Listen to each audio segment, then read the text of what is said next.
Book haul, baby.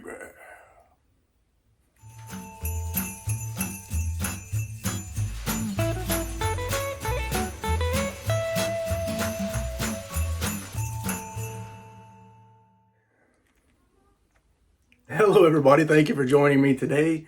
I do truly appreciate it. And I've got some books that I figured I'd show you if you're interested in seeing them. That is, if you are, thank you. And if you're not, well, enjoy yourself. Either way, cool with me. But what I usually will do is I'll buy books I don't need, but the ones that are really, really neat as far as production or whatever, I like to show off. Nobody in my house cares about them. Maybe I figure some people will. But also, I get other books that might not be, I don't know, the book by itself, the way it's made or who it's from or whatever else, it might not warrant a video that people are going to be excited to see. Some of them they may be, I don't know. So those books I'll usually at the end of the month, if I got time, if I remember, if I take a notion, if I'm interested, if I get enough of them to bother with, I'll do one of these book haul videos. And today I got a book haul for you, November 1st, Nov 01. It is 2024. And I got some variety, some from all sorts of sources, eBay, thrift store, a Salvation Army, a local maker's market. So, let's see, directly from a publisher. I got a variety of stuff, so we'll kind of look at what I picked up, and maybe I'll tell you why, if I can remember why. But the first one, it's very easy for me to remember why. There's an author by the name of Ian Rogers, of whom I believe you need to hear. I've read 2 books from Ian Rogers, his debut novel called Family.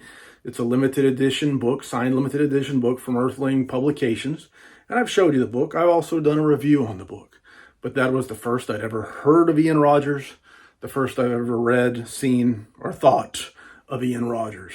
I bought the book because I had faith in the publisher and his opinion, and I read that book, and I really loved it. It's a sort of a haunted house book. It's that sort of story. But I loved the book, and then I made a video, and Ian contacted me and said, hey, if you liked Family, I got a new novella out. It's also a limited edition. I like limited edition books. And it was from PS Publishing, and that book was called Gray. It's a novella, a little shorter, 100 and something pages. So, all right, I'll take another swing. Mash them buttons, got that book coming in, and I loved it. It was right up my alley, the kind of story I like to read. It was a sort of fantasy, horror, detective noir story, and it hit all the kind of buttons on stuff I like. A little bit of the fun stuff that you might get in something like a Lawrence Block book or a Robert Parker book. A little bit of the serious stuff, some action, some references that were kind of not in your face references, but I took them as references to other stuff that I dug. Anyway, I read that one and I loved it. So I'm in the Ian Rogers business. Not making money off Ian Rogers, but I'm in the business now of reading Ian Rogers books and buying Ian Rogers books. And this is a collection of Ian Rogers stories called Every House is Haunted. And I hear that Sam Raimi is trying to turn one of these stories into a film. And this one came from, well, it was published by Cemetery Dance, this collection of stories.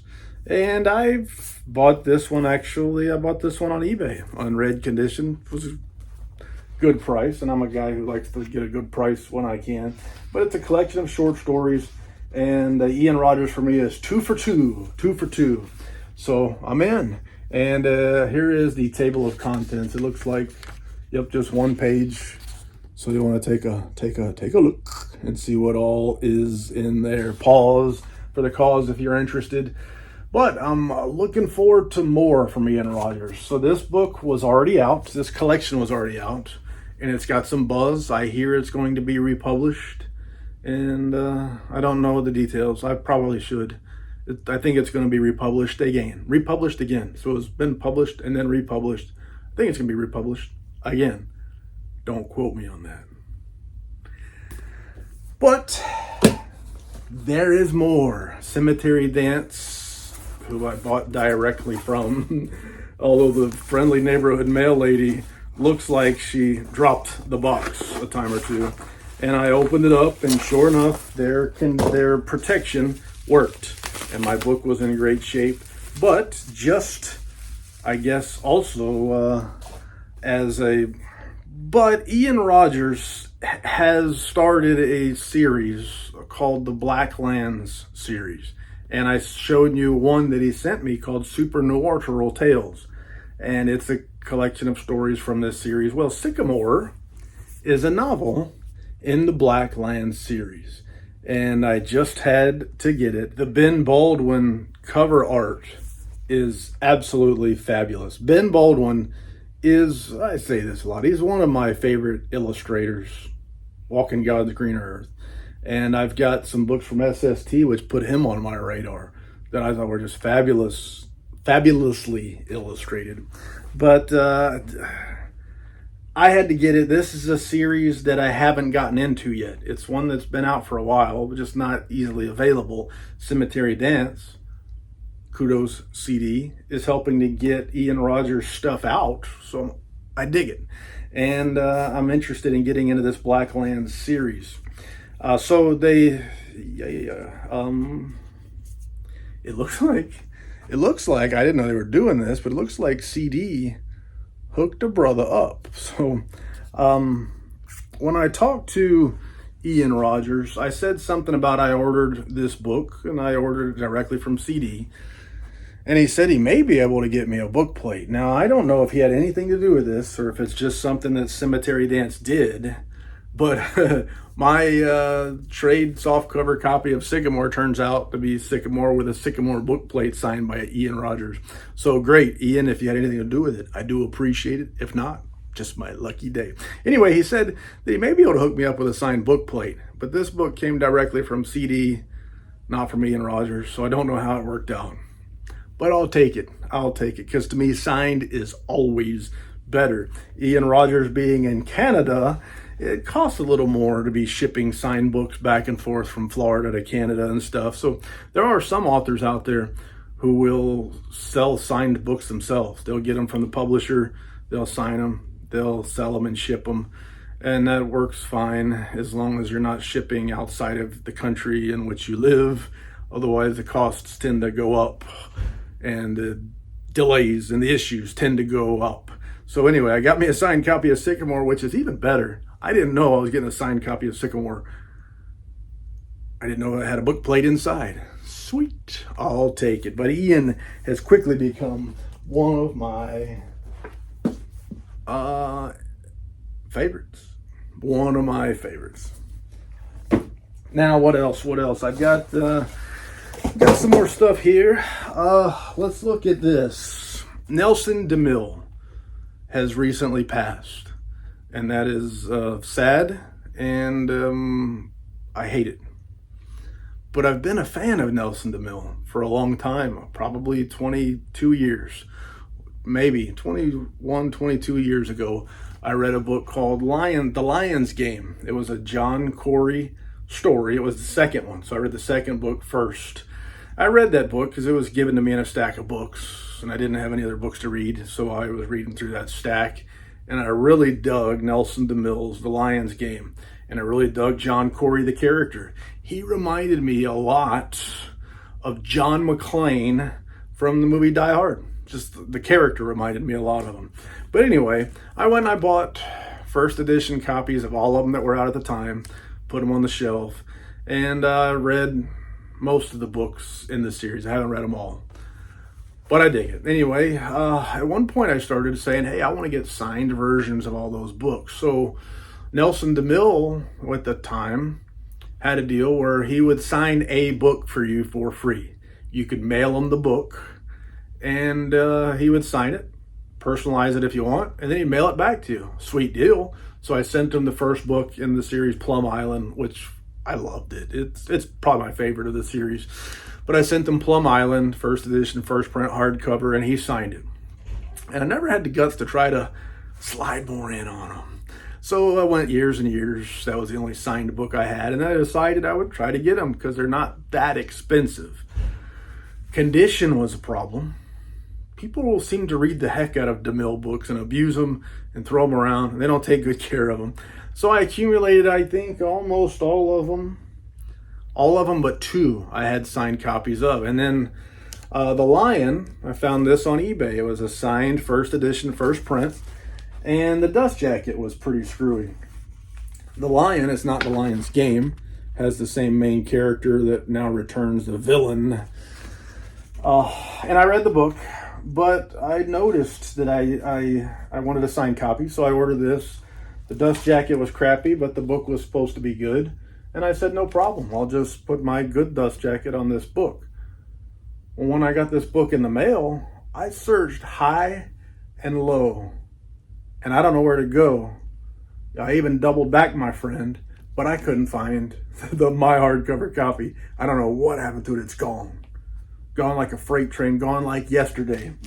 So right now I have this signed first edition, first print copy with a mangled up, muddied up dust jacket. So now I got to get one with a good dust jacket so I could swap them. But there it is. I got one more book in the series that I need to get a signed copy of, and that is, which one is that? That's the one where this 9/11. That is, I can't remember the name. You can tell me. So on 9/11, that an alternative history of what happened in 9/11. I'll think of it in a minute. Nightfall. There it is. I need a signed first edition, first print, hardcover copy of Nightfall, and then I think I'll have that series all signed up for my collection. Now, when I started as a book collector, my collection started with just a few authors. I decided that I'd been read all these books, and I've got zero to show for it. I usually read library books or books that people gave to me. But I was a collector of things and a reader.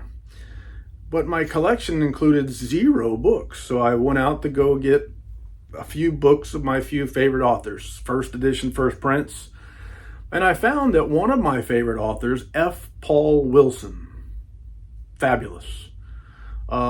He had a lot of signed limited edition books. So that was even more fun. It added more fun to my collecting. Signed limited edition books.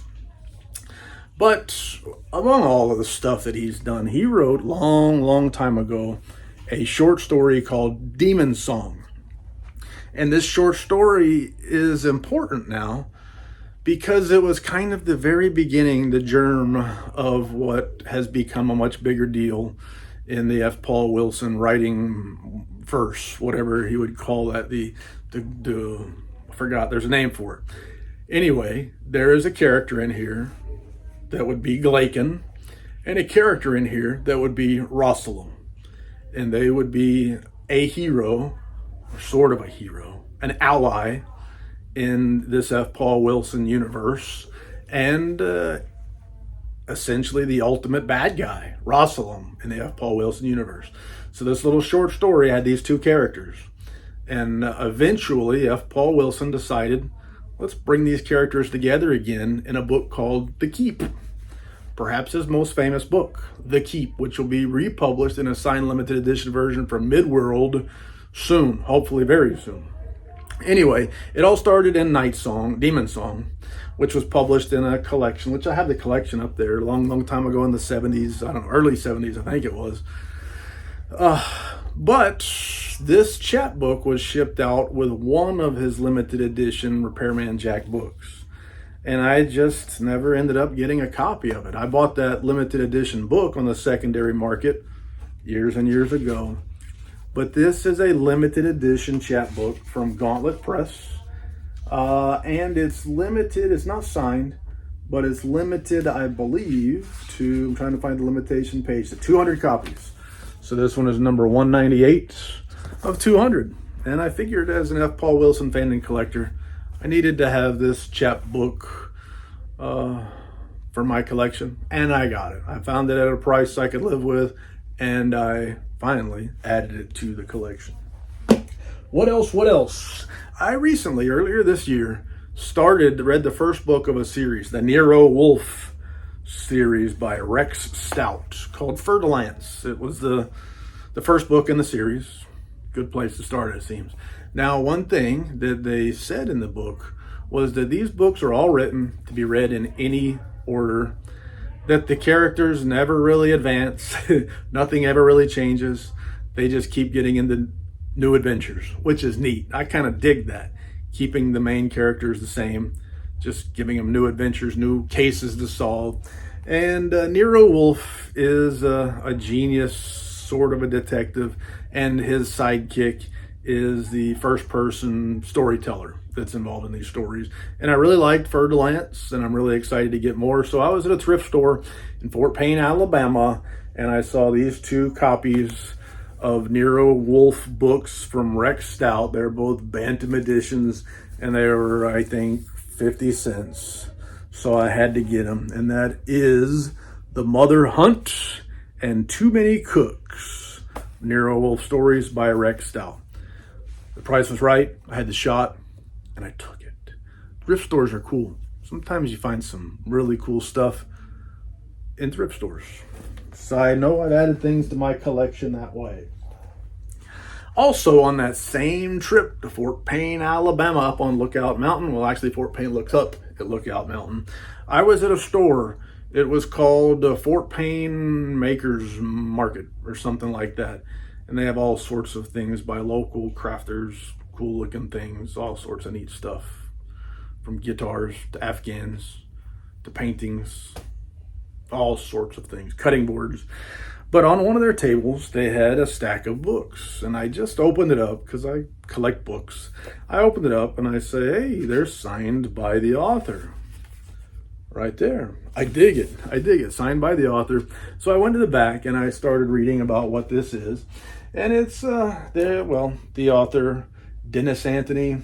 And the stories sounded good. A spooky detective story, it sounded like to me. And the Mask is the first book in a series. And then the other book they had sitting there was Unmasked, also signed. And I picked them up and I read about them. And I thought, well, it's $20 a piece. That's $40 for books on an author I'd never heard of. And I've got too many books, as a guy named Splink might say. Too many books. And I put them down and my wife says, you're going to regret it. So I picked up the very first one, went to the register, and the guy said, have you read these? They're so good. I love these books, man. I love them. This guy lives and he's telling me all about the author and stuff. So I said, well, hang on. Let me go back and get the sequel. And I picked up these books. So I'm excited to read Mask and Unmasked, a mystery, a horror story by Dennis Anthony. Both signed. Looking forward to it. Hopefully, I got me a new author to dig. What else? What else? I'm a collector of books, and I'm a collector. I love detective novels, and there's few detective series that have been more popular over the decades than the Spencer series by Robert B. Parker. And I decided at some point, I will kind of haphazardly try to get signed first print, first edition hardcovers from the Spencer series, but I'm not going to break my back over it. The Godwolf manuscript is the first one, and finding a first edition, first print copy of that book that's in great shape is tough as it is. Getting a signed one is even more tough. Robert B. Parker, sad enough, has passed away.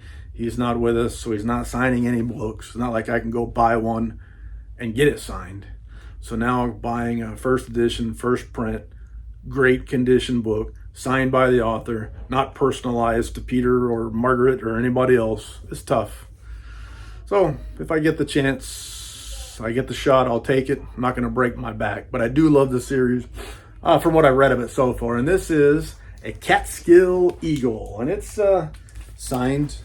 Lots of times it seemed like Robert B. Parker signed books in the wrong place. But it is signed. It's a first edition, first print. And it's a later book. I think it might be 11 or 12 in the series. and he wrote a bunch of books in that series, and I'm not going to try to get them all. Just kind of try to stick to the first 10, 12 books, something like that, the older ones, not the ones from the 90s or even the late 80s. Try to stick to the 70s and early 80s, perhaps. But good condition, first print, first edition, signed by the author, not personalized to Peter or Angela or DeMarcus or any of those people or anybody at all.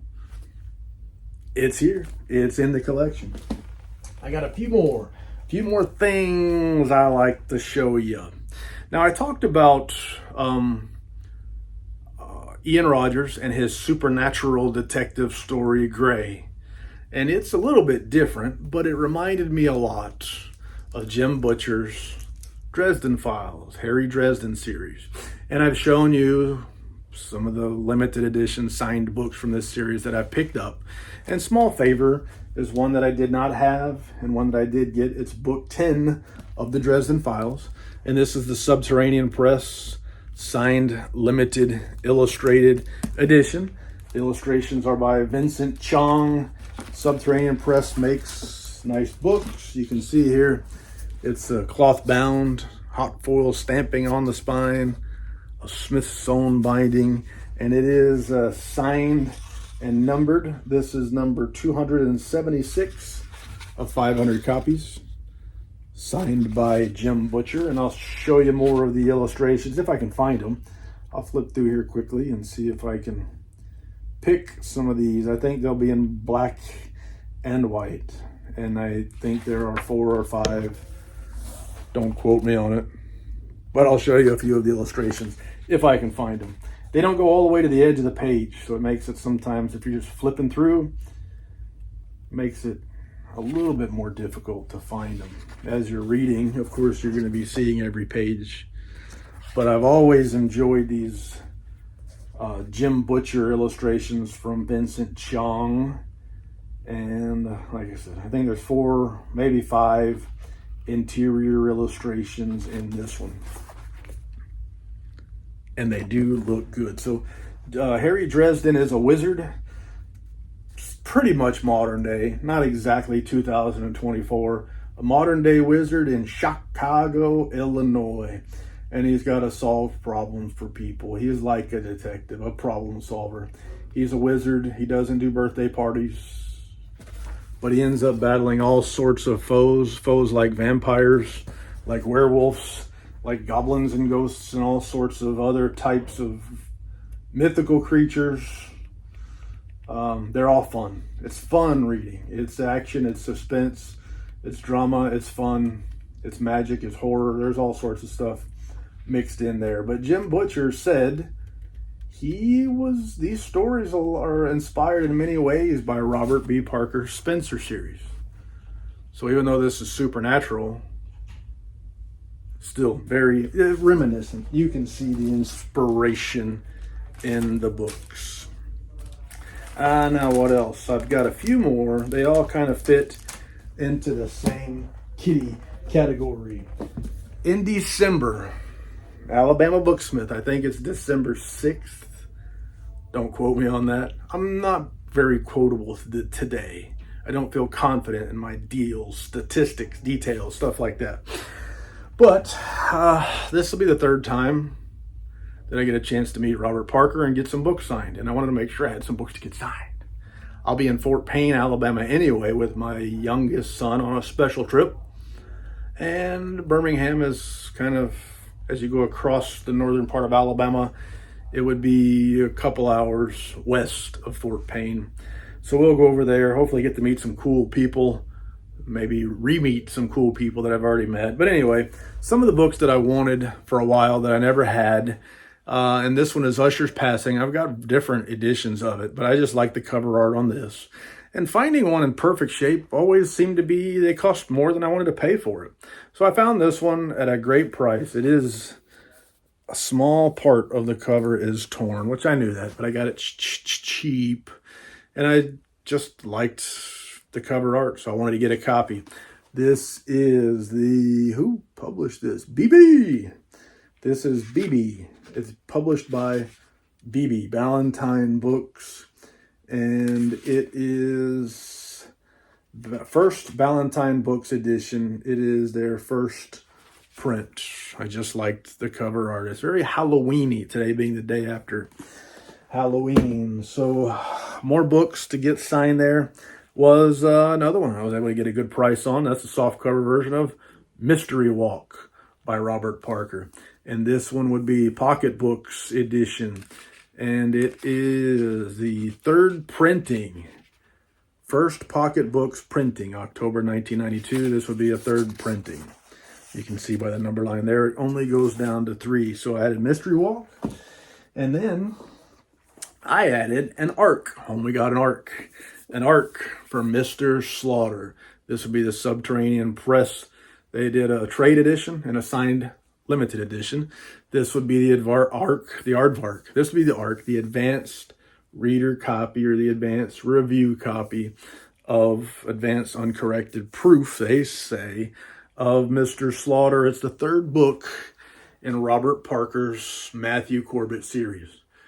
In December next month, he's going to be doing a launch party at the Alabama Booksmith for the last book in that series, and that'll be Leviathan. I've pre-ordered a limited edition, pre-ordered a couple signed trade hardcovers. Had to buy 2 so I could get my son in with me, but he keeps it. Last time we did the same thing. He kept the book. It's in his collection now. But anyway, I'll be able to show you those books, but this was an ARC, something I wanted to get signed at the signing there at Alabama Booksmith, and I was excited to be able to get that. It's one of the best books in the Matthew Corbett series, in my opinion. One of them. They're all great, but this one is a very good one as well. The third one, The Worm Turns, in this book, if you will. The Worm Turns, and it's the last one in the series that isn't just a straight run. Essentially, in that series, once you get past this book, each book just kind of melds into the next for a great big story that ends in Leviathan, which isn't out yet and I haven't read it yet. Anyway, Mr. Slaughter is the last one of the series that has a start and a finish, and it all wraps up and sends you home, perhaps with a few strings untied, but the rest of them are a little bit different in that regard. And Matthew Corbett is, think-ish of Sherlock Holmes in the late 1600s, very early 1700s, and he's a detective. He becomes a problem solver. In the beginning, he is a clerk for a magistrate, traveling magistrate in the colonies. He ends up impressing the right folks, gets a job at a sort of a detective agency, and that's his job. Gets him into trouble.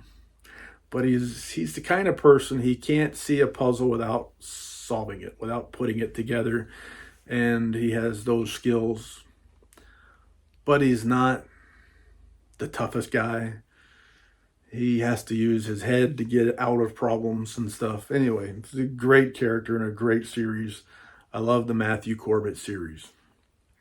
And that is the last one in my October 2024 book haul. So thanks for joining me. Thanks for watching. I do truly appreciate it. And I can think of no more lies to tell.